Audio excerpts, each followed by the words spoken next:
Hello everyone, I am Sohini Biswas, a third year law student, and currently I am doing an internship at the Lexus and Company. Today I am here to discuss a very important topic, that is the doctrine of res gestae under Section 6 of the Indian Evidence Act. So let us begin. The principle embodied in law in Section 6, usually referred to as res gestae doctrine, the facts that can be proved as a part of res gestae must be facts other than those in question but must be linked to them. Although hearsay evidence is not admissible, it may be admissible in a court of law when it is res gestae and may be a reliable proof. The reason behind this is spontaneity and immediacy of such a statement that for connotation and there is hardly any time.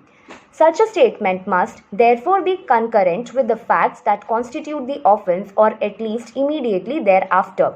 Res gestae contain facts that are a part of the same transaction. It is therefore appropriate to examine what a transaction is, when it begins and when it ends.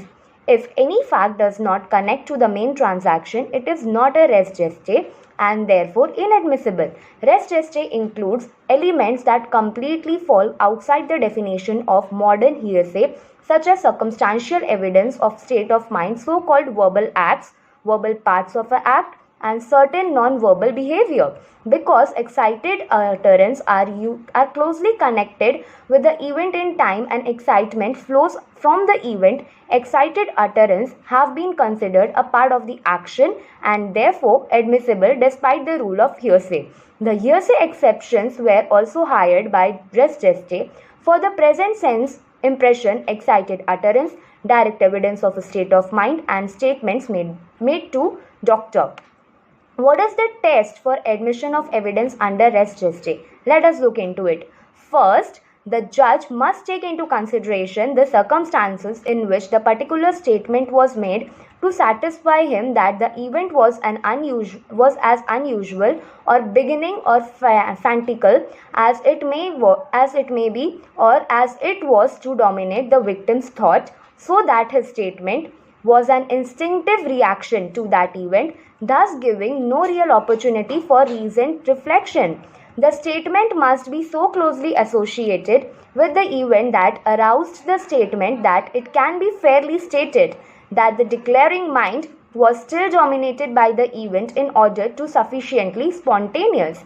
Therefore, the judge must be satisfied that the event providing the trigger mechanism for the statement was still in operation. With regards to the possibility of the reporting facts narrated in the statement, if only the ordinary errors of human recollection is relied on, this goes to the weight to be attached and not to the admissibility of a statement, and is therefore a matter for the jury. The test to be used in deciding whether a statement made by a bystander or a victim indicating an attacker's identity is admissible can be submitted as: was that spontaneous? Was the identification relevant?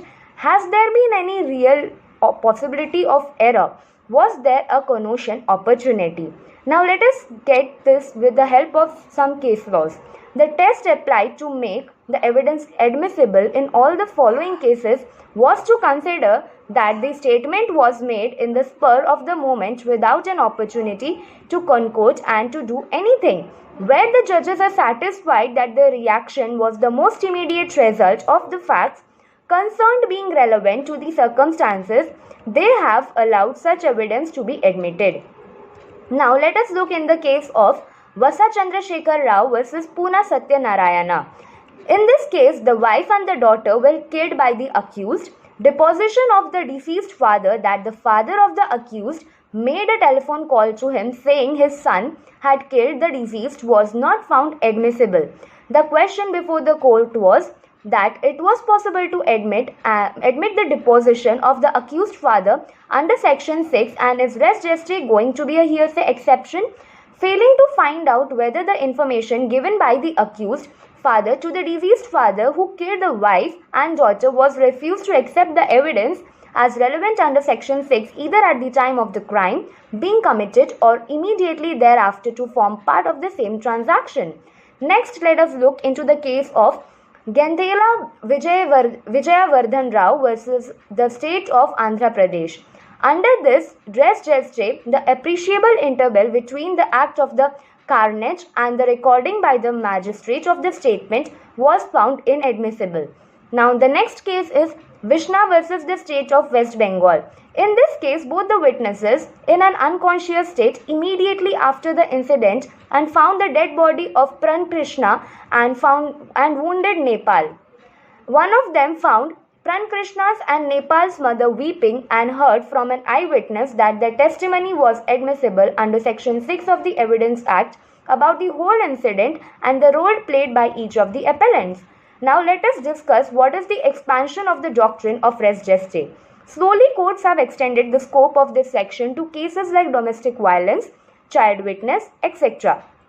Domestic violence and cases of assault necessarily involve a surprising event, often involving the issue of excited utterance. In these cases, only victims can identify the alleged culprit. Therefore, such testimony of victims must be admitted. Cases of rape usually occur in isolation. There is therefore no eyewitness to an event like this.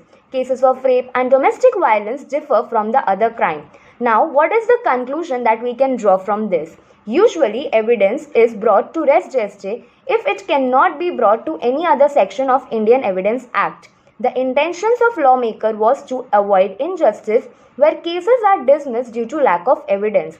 If any statement under Section 6 is not admissible, it may be admissible in accordance with Section 157 of the Corroborative Evidence. Court has always believed that this doctrine would never be ultimately extended. For this reason, the continuity of transaction test was always considered by Indian courts. Any statement made following a long gap that was not a response to the event is not admissible under Section 6 of the Evidence Act. But courts allowed some statement that was spoken after a long gap from the occurrence of the transaction because there was enough evidence that the victim was still under the stress of excitement, and so everything that was said was a reaction to the occurrence. The strength of Section 6 is its vagueness. There is no distinction in this section between the word transaction used. It varies from case to case. Every criminal case on its own merit should be judged. The evidence is admissible under Section 6 if it is proven to be a part of the same transaction, but whether it is reliable or not depends on the discretion of its judge. Thank you.